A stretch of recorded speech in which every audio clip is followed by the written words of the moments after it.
Shalom.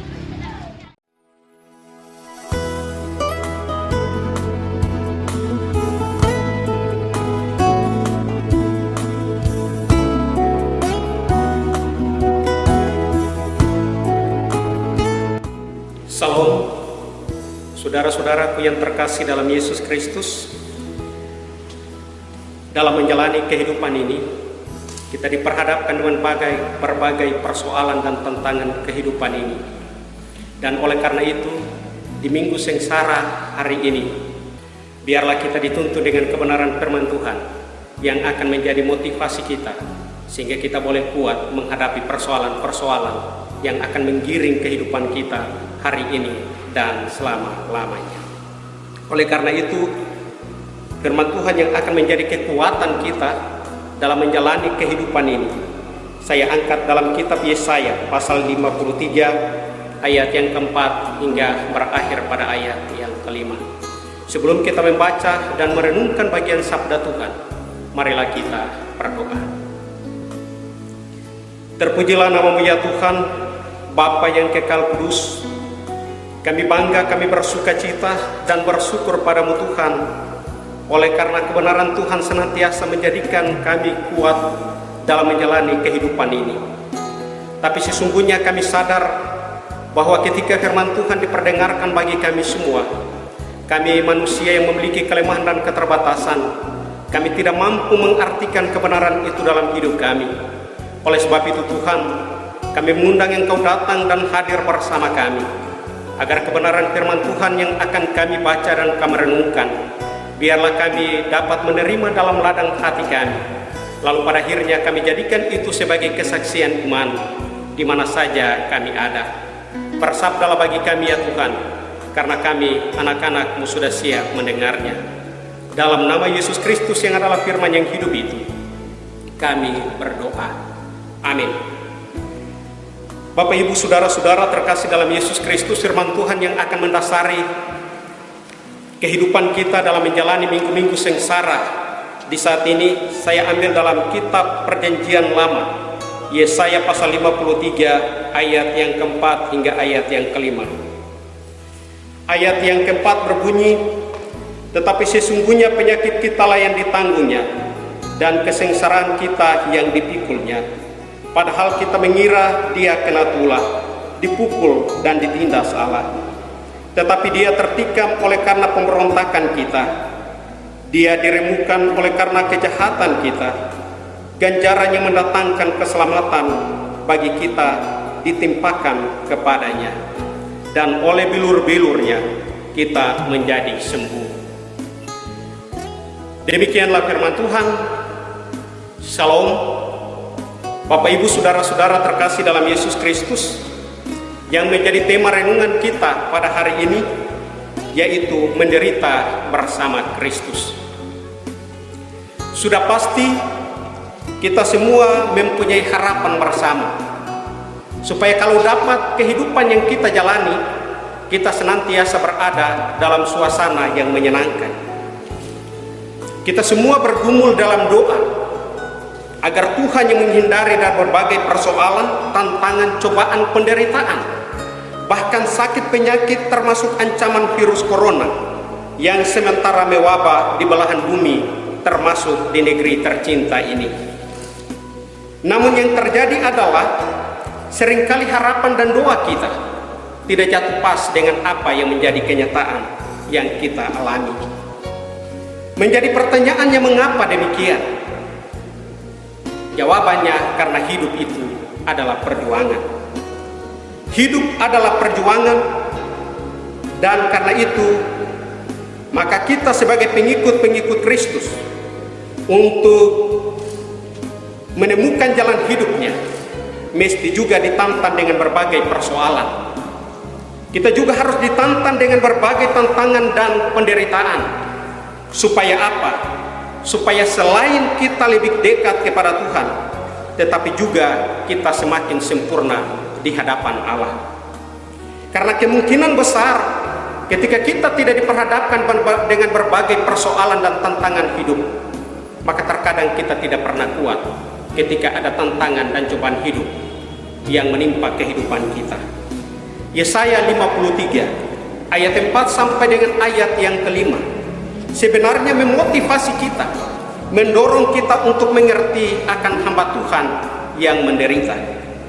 Dalam hal ini Mesias anak Allah harus memikul beban dan hukumannya agar manusia dibebaskan, manusia dilepaskan dari kelemahan dan juga penyakit serta dosa-dosa kita. Ia menderita sebagai ganti kita, dan karena itu melalui bilur-bilurnya kita menjadi sembuh.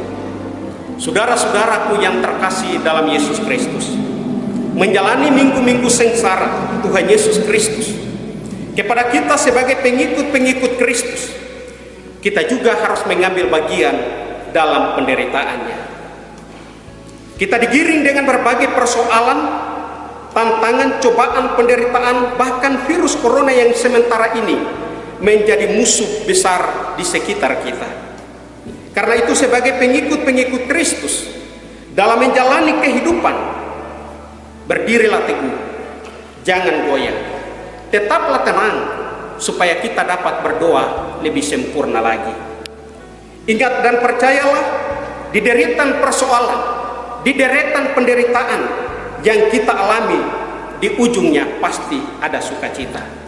Di deretan cobaan, penderitaan, termasuk penyakit yang mematikan saat ini yang menimpa kehidupan umat Tuhan adalah bagian dari penderitaan Yesus Kristus yang harus kita jalani. Ingat sekali lagi bahwa di setiap deretan persoalan, penderitaan, sakit, penyakit, di ujungnya pasti kita akan menemukan keselamatan, bahkan damai sejahtera. Sama seperti Kristus alami, ia rela mengorbankan dirinya sampai pada akhirnya ia menjalani Via Dolorosa, lalu di ujungnya ia mendapati kedamaian, keselamatan, dan damai sejahtera oleh karena kemenangan yang Allah telah berikan baginya.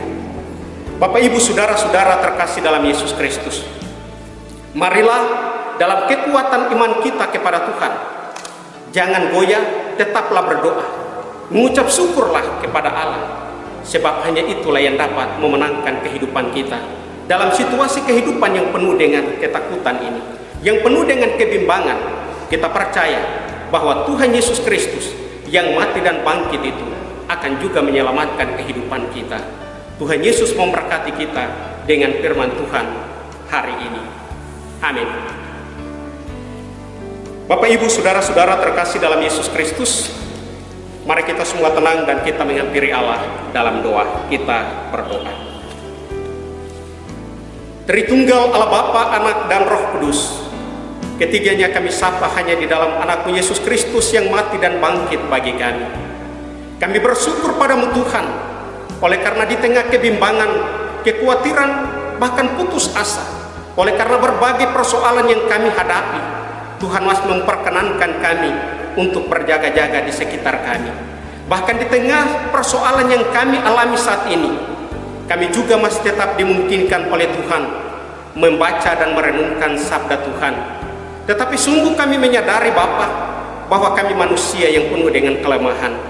Kami tidak mampu mengartikan kebenaran firman Tuhan hari ini, tapi kami yakin dan percaya Roh Kudus akan memberikan makna yang terindah dalam kehidupan kami, dan karena itu kami akan mampu menjalaninya, meteraikan kebenaran firman itu dalam segenap kehidupan kami, supaya di mana saja kami berada, di situ pun kami tetap mengandalkan Tuhan. Bapa di sorga, di kesempatan ini juga kami memohon kiranya Tuhan selalu ada di tengah-tengah kehidupan kami. Teristimewa saat ini Tuhan, kami diperhadapkan dengan satu penyakit atau virus corona yang sementara ini merajalela di belahan bumi ini. Kami mohon kepadamu Bapa, kami percaya bahwa Engkau lebih berkuasa, dan karena itu Bapa taklukkan segala kuasa-kuasa yang lain, supaya pada akhirnya umat Tuhan senantiasa berdiri tegak dalam pengharapan dan iman hanya kepadamu Yesus Kristus, Tuhan dan Penyelamat kami. Bapa di sorga, di kesempatan ini juga kami berdoa bagi bangsa dan negara dari pusat sampai ke desa-desa. Tuhan tolong anak-anak Tuhan sebagai abdi-abdi, sebagai wakil-wakil yang Tuhan tentukan bagi mereka, supaya pada akhirnya dengan hikmat yang ada, mereka boleh menyatakan yang terbaik, dan pada akhirnya mereka tetap terpakai oleh Tuhan sebagai alat di tangan Tuhan untuk tetap berguna bagi pekerjaan-Mu Bapa. Bapa di surga, di kesempatan ini juga Tuhan, kami berdoa bagi gereja Tuhan di dunia, di Indonesia, di gereja Masehi Injili di Timur khususnya, di lingkup sinode Kelasi sampai ke jemaat-jemaat, kami yang terpanggil sebagai para pelayan, Tuhan kiranya menyertai memberkati kami, berikan kami hikmat agar kami boleh bersama-sama dengan pemerintah untuk ada dalam kebersamaan, bersama-sama untuk menanggulangi dan menghadapi penyakit yang berbahaya ini Tuhan, supaya pada akhirnya melalui kehidupan kami di mana saja kami berada, banyak orang terpanggil datang kepada Tuhan dalam penyesalan dan pertobatan. Lindungi kami dengan urapan Roh-Mu yang kudus, supaya pada akhirnya Tuhan kami boleh mampu untuk melakukan yang terbaik dalam kehidupan berbangsa dan bernegara, bahkan dalam persekutuan gereja-Mu. Bapa di sorga, ini doa dan permohonan kami Bapa. Mari memberkati kami Tuhan, mengampuni segenap salah dan dosa kami, karena hanya dalam nama Yesus Kristus, Tuhan dan Juru Selamat kami, yang mati dan bangkit bagi kami berdoa kepada Bapa di sorga. Terpuji nama Tuhan kekal selama-lamanya. Amin.